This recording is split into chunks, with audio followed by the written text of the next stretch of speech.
The Subway 400 on Fox is brought to you by Subway. Subway runs on fresh-made taste. Subway, eat fresh.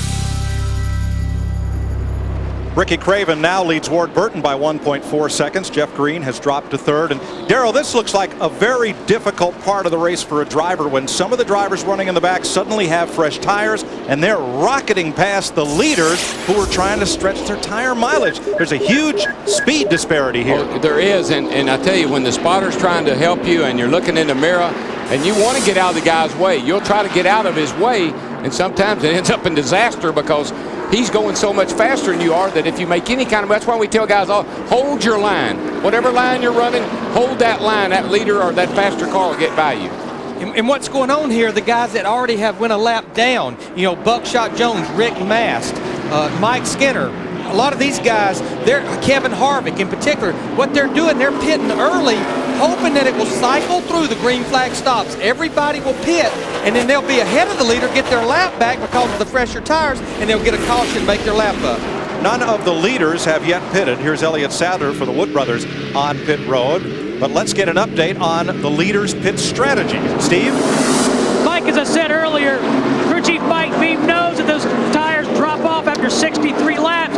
After 30 laps on that set of tires, he ran a 25.78.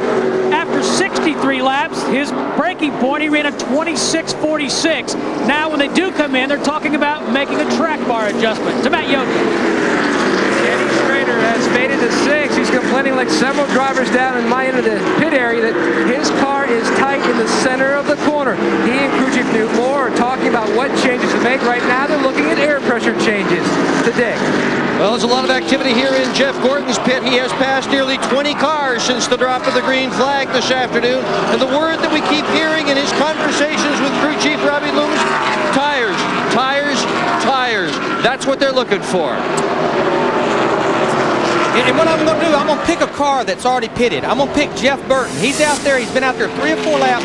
He just ran a 25.16. Ricky Craven, leading the race, is running 26.75. That's over a second and a half a lap. That's a lot of real estate in a short time. Sterling Marlin makes a bid for second. We got us a heck of a race. These guys pit if they want to. We got us a heck of a race going on here for the lead. You got Ward and Sterling and Craven there, and they're just fighting like cats and dogs trying to get the lead away from Craven. And what's happened, Ricky Craven, he's getting into this lap traffic. He's been out there about 70-something laps on these tires sliding around. It's hard to maneuver your race car around lap cars when your car's sliding around. But Craven is still, I mean, he goes high, he goes low.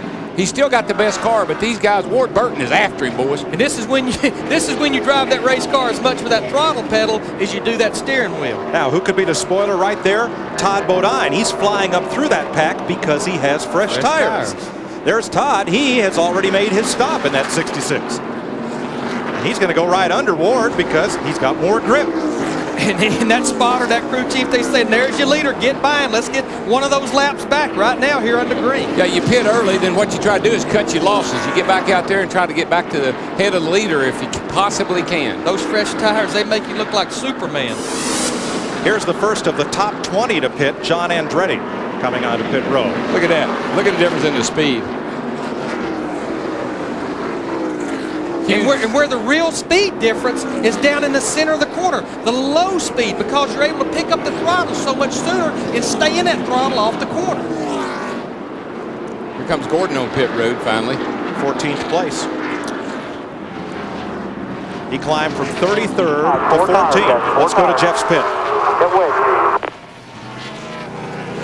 Gordon is in his pit area right now. This is the same crew you watched do such a good job last year, with a single exception of the jack man. Jeff Cook is the new jack man. Chris Anderson, who had been jacking this car, has moved to Jimmy Johnson's team. These guys are very experienced together, very smooth, and they've just pulled off another nice pit stop. And buddy, that'll show up on the racetrack too. You make up time in that pit, you can make up seconds in the pit. You can only make up a few hundredths on the track. So the crews have got to be fast. Now that Gordon has stopped, will these other lead teams be watching Jeff Gordon's stopwatch and see how much they're losing to him on worn tires? Well, I think what they'll do, since he was working his way forward, he was still way back. What really is the key is those top 5 or 6 cars, Craven, Burton, Marlin, Jarrett, Jeff Green.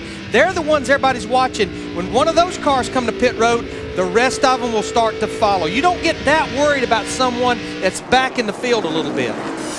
Comes Rusty down pit road. He's just now diving on. Rusty Wallace gives up 9th place to make his pit stop. One down everywhere but the right rear. Start finish line.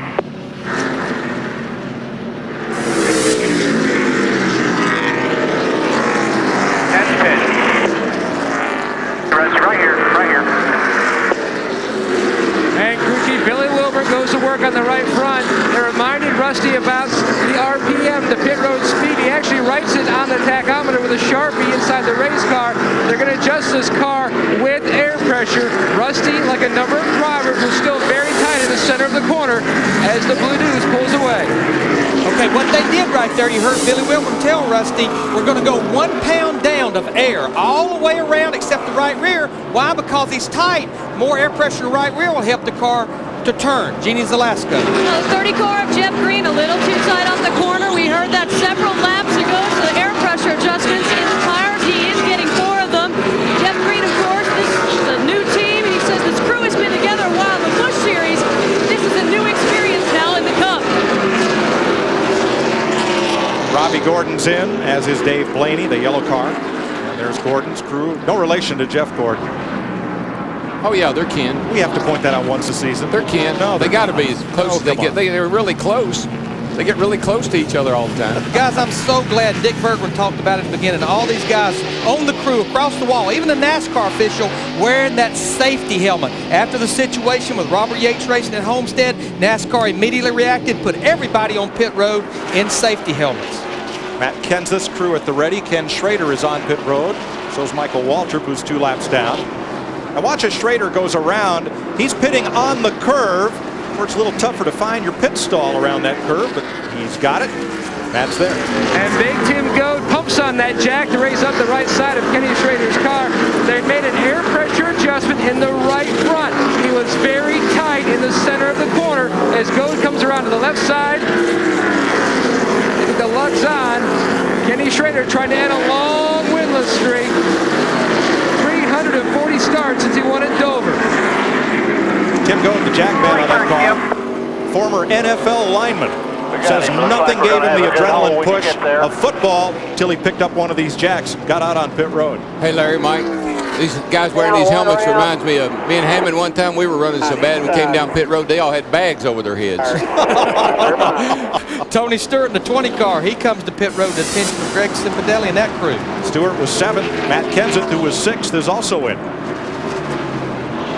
Dick Berggren. Kenseth is going to take 4 tires, as has everybody else. He's fortunate in that Robbie Gordon is out of his way, and so is the 15 of Michael Waltrip, so he had a clean pit. What they are worried about here, lug studs. Yesterday on the Busch car, they snapped 2 of them. To Matt, to Steve. Well, Dick, Tony Stewart said he wants more forward bite on that Pontiac. Mike Lingerfeld on the front tires, Randy Cox on the rear. Make a chassis adjustment to the right rear to correct that forward bite. Let's go to Matt. And Dale Jarrett's already in for service. Mike Trower already around on the left side, making an air pressure adjustment on the 88 car of Jarrett. He was loose up off the corner to Steve Burns. Matt, Ricky Craven's going to make his stop. He stopped on lap 18.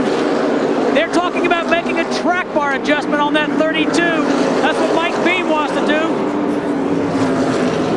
Car is up in the air. Jim Carbon on the front tires. Darrell Lockyer on the rear. There's the track bar adjustment on the 32. They come to the left side. Eric Wilson is the jack man. Chris Williams is the gas man. Left side tires on. Good stop for Ricky Craven. Let's go to Matt. Steve, a wedge adjustment on the 1 car of Kenny Wallace. Remember we told you earlier that he was fighting a tight condition as Kelly Kellis gets the looks on the left front. To Steve. Daytona 500 champion Ward Burton in, Matt.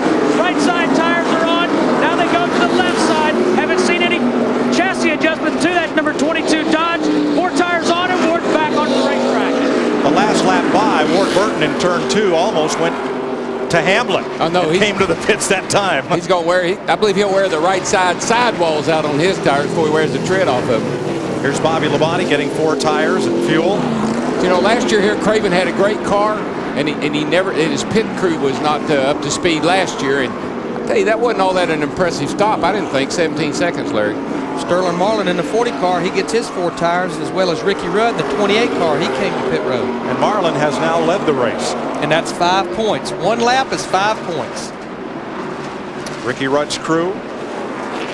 And you have to be aware of that. You've got to think about that. How can I get that bonus? How can I get that 5 points? That's easy to do a lot of times. But it's so tough here under green to stay out there saying, have I led yet? Have I led a lap yet? And there's the man right now that's on top, Jeff Green in that 30 car. But remember, he was one of the first cars to come to pit road of the lead group. He got advantage of those fresh tires 4 or 5 laps before Ricky Craven and Ward Burton. Well, and I tell you, it showed they had a great stop. And it shows up on the racetrack. Once it all cycles out, you can see who had the best in and out and who had the best pit stop. 29 cars on the lead lap, only 1 caution flag so far, and Jeff Green has assumed the lead in the Subway 400 on Fox.